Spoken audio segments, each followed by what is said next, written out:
Hello दोस्तों, आज हम फिर 20 क्वेश्चन का प्रैक्टिस सेट लेके आए हैं जो महत्वपूर्ण है।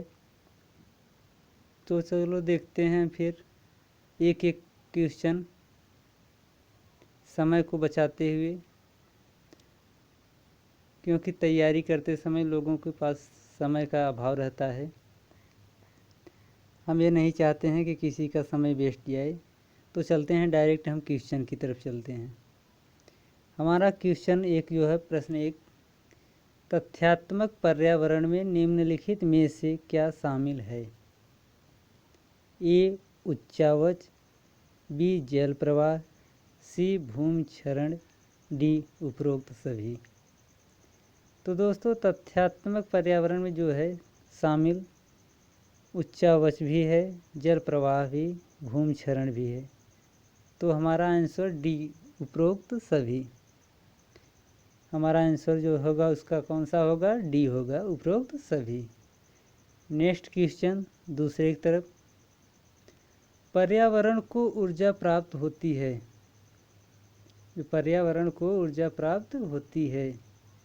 ए कोयला से, बी पेट्रोलियम से, सी आणविक शक्ति से, डी सूर्य से।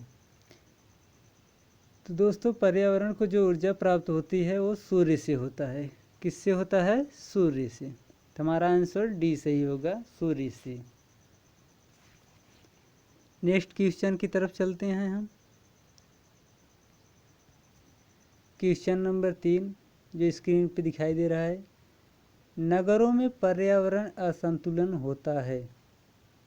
ए मल निकासी से, बी आवासीय समस्या से, सी जलाऊ लकड़ी से, डी उपरोक्त तीनों से।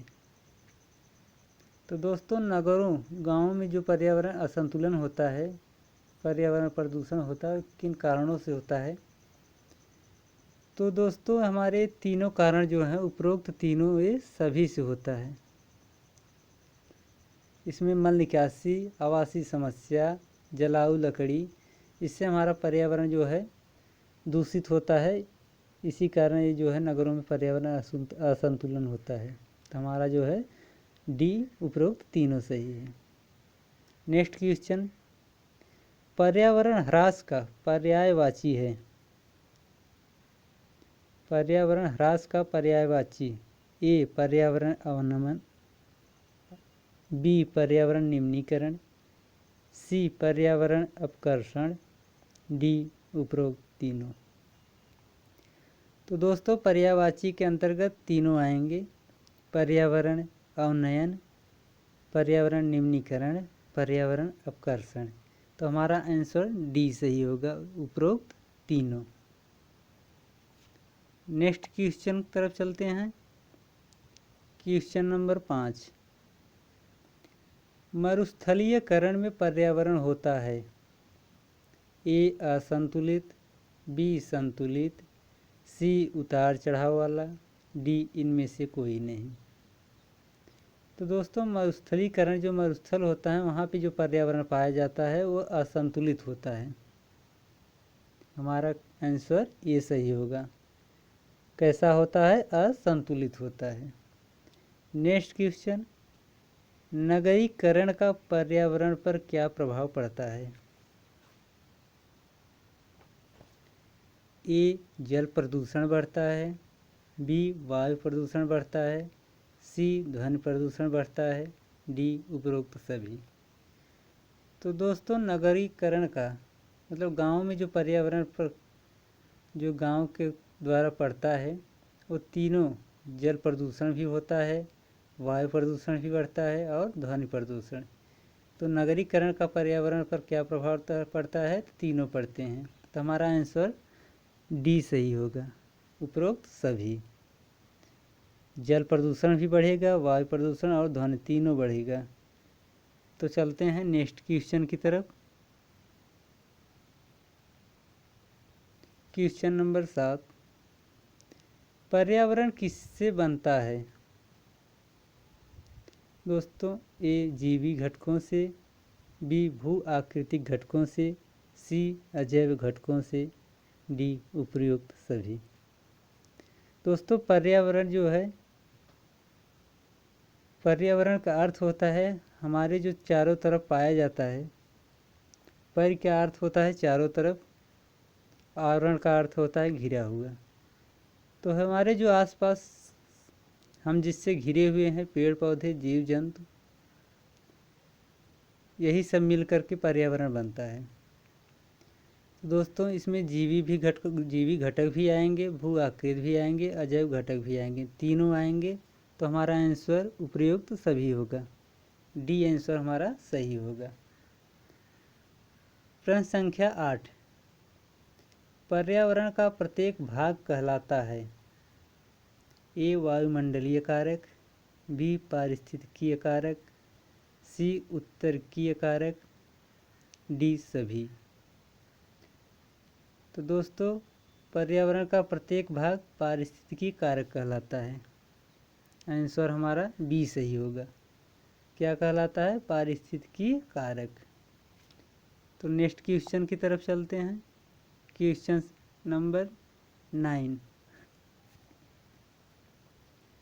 पारिस्थितिकी विज्ञान केंद्र कहाँ स्थित है? ए नई दिल्ली, बी इलाहाबाद, सी पुणे, डी बेंगलोर। तो दोस्तों हमारा जो पारिस्थितिकी विज्ञान का केंद्र है वो हमारा बेंगलोर में स्थित है। कहाँ पर स्थित है?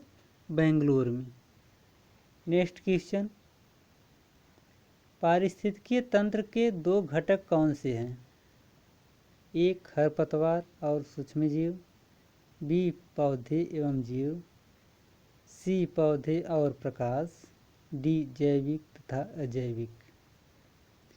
तो दोस्तों पारिस्थितिकी तंत्र के दो घटक जो हैं वो जैविक तथा अजैविक। हमारा आंसर कौन सा सही होगा? डी सही होगा।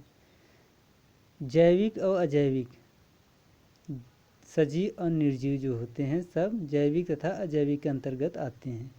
तो हमारा पारिस्थितिकी तंत्र का जो घटक है मुख्य रूप से दो है, जैविक तथा अजैविक। तो हमारा आंसर कौन सा सही होगा? डी सही होगा। नेक्स्ट क्वेश्चन की तरफ चलते हैं।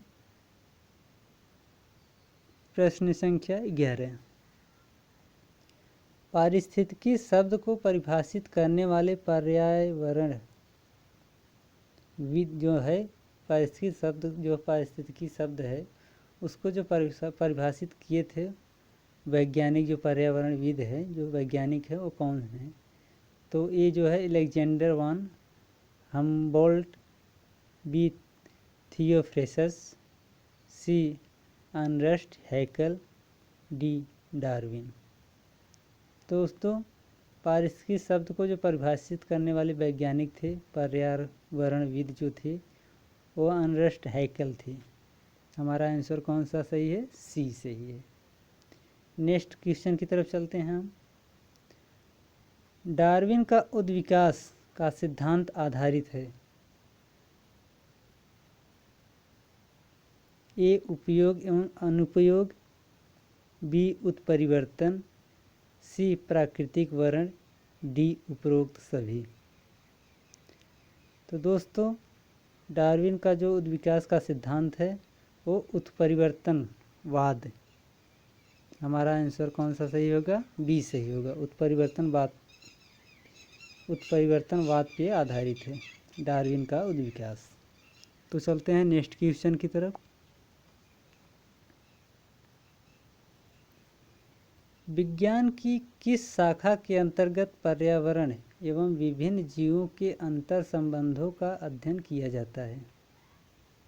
पूछ रहा है इसमें कि विज्ञान किस शाखा के अंतर्गत पर्यावरण एवं विभिन्न जीवों के अंतर संबंधों का अध्ययन किया जाता है? ए पर्यावरण, बी पारिस्थितिकी, सी पारिस्थितिकी तंत्र, डी प्राकृतिक इतिहास। तो दोस्तों हमारा आंसर बी सही होगा, पारिस्थितिकी। पारिस्थितिकी के अंतर्गत जो है पर्यावरण एवं विभिन्न जीवों के अंतर संबंधों का अध्ययन किया जाता है। नेक्स्ट क्वेश्चन प्रश्न संख्या 14, पारिस्थितिकी विज्ञान में जिसका अध्ययन होता है वह है? ए धरती, बी वातावरण, सी अंतरिक्ष, डी आकाश। तो पारिस्थितिकी विज्ञान में जिसका अध्ययन होता है वो वातावरण के अंतर्गत होता है। वो वातावरण कहलाता है। वातावरण के अंतर्गत पारिस्थितिकी विज्ञान का अध्ययन होता है। नेक्स्ट क्वेश्चन, आगे चलते हैं हम।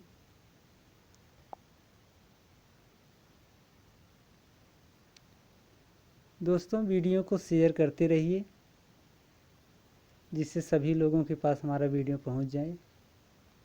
तो चलते हैं 15वां क्वेश्चन जो है, विश्व का वह भाग जहां मानव अधिवास अस्थायी है कहलाता है। ए पारिस्थितिक तंत्र, बी इक्यूमेन, सी अधिवास क्षेत्र, डी उपरोक्त सभी। तो विश्व का वह भाग जहाँ मानव अधिवास अस्थायी हो इक्यूमेन कहलाता है। इक्यूमेन कहलाता है। नेक्स्ट क्वेश्चन, पर्यावरण प्रतिफल है। ए जैविक तत्व का, बी भौतिक तत्व का, सी अजैविक तत्व का, डी उपरोक्त सभी।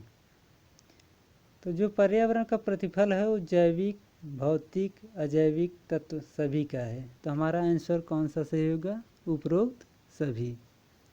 इसके अंतर्गत हमारा सभी आएगा। पर्यावरण प्रतिफल के अंतर्गत जैविक तत्व भी आएगा, भौतिक तत्व भी आएगा और अजैविक तत्व भी। तो हमारा आंसर जो है उपरोक्त सभी होगा, जो कि डी में दिया गया है। तो अगले क्वेश्चन की तरफ हम चलते हैं। नेक्स्ट क्वेश्चन, क्वेश्चन नंबर 17, सर्वप्रथम पारिस्थितिक स्तूप की परिकल्पना प्रस्तुत की। जो पारिस्थितिकी स्तूप की परिकल्पना प्रस्तुत किए हैं वो कौन है? तो ए चार्ल्स एल्टन ने, बी ओडम ने, सी डार्विन ने, डी टाउंसले ने। तो हमारे जो चार्ल्स एल्टन महोदय हैं, सर्वप्रथम उन्हीं ने पारिस्थितिकी स्तूप की परिकल्पना प्रस्तुत किए हैं। नेक्स्ट क्वेश्चन 18 नंबर की तरफ, निम्न में से कौन सा एक पारिस्थितिकी संतुलन बनाए रखने में मदद नहीं करता है? दोस्तों इसमें ध्यान देना है, नहीं पूछा गया है। तो ए वनों का काटना, बी वन रोपण, सी वर्षा जल प्रबंधन, डी जैव मंडल भंडार।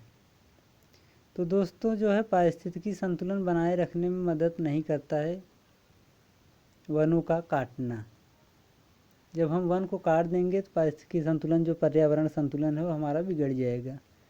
इसी कारण जो है पर्यावरण को बनाए रखने के लिए वन रोपण भी करना चाहिए, वर्षा जल प्रबंधन भी, और जैव मंडल भंडार, ये सभी आते हैं। लेकिन वनों को काट देंगे तो हमारा पर्यावरण असंतुलन हो जाएगा। तो पारिस्थितिकी संतुलन को बनाए रखने में जो मदद नहीं करता है वो वनों का कटाई है। तो हमारा आंसर ये सही होगा, वनों का काटना। तो चलो चलते हैं नेक्स्ट क्वेश्चन की तरफ।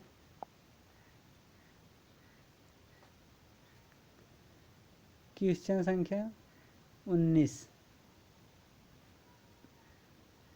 भारत में पारिस्थितिक असंतुलन का निम्नलिखित में से कौन सा एक प्रमुख कारण है? ए वनोन्मूलन, बी मरुस्थलीकरण, सी बाढ़ एवं अकाल, डी वर्षा की परिवर्तन। तो दोस्तों हमारा आंसर वनोन्मूलन होगा इसमें, जो कि ए में दिया गया है। भारत में पारिस्थितिकी असंतुलन का जो प्रमुख कारण वनोन्मूलन है, वनों की कटाई। चलते हैं नेक्स्ट क्वेश्चन, आज का अंतिम जो है, जो हमारा प्रश्न संख्या 20 है। तो अंतिम क्वेश्चन आज देखते हैं, परितंत्र में ऊर्जा का पिरामिड होता है।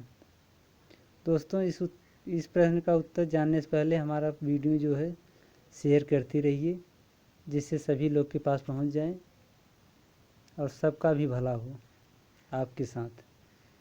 तो क्वेश्चन 20 को देखते हैं हम, परितंत्र में ऊर्जा का पिरामिड होता है। ए उल्टा, बी सीधा, सी पहले उल्टा बाद में सीधा, डी किसी भी प्रकार का नहीं। तो दोस्तों जो है ऊर्जा का पिरामिड जो होता है परितंत्र में वो सीधा होता है। कैसा होता है? सीधा होता है। आंसर हमारा बी सही है, सीधा। परितंत्र में ऊर्जा का पिरामिड सीधा होता है। तो ठीक है दोस्तों, फिर हम अगले दिन मिलते हैं।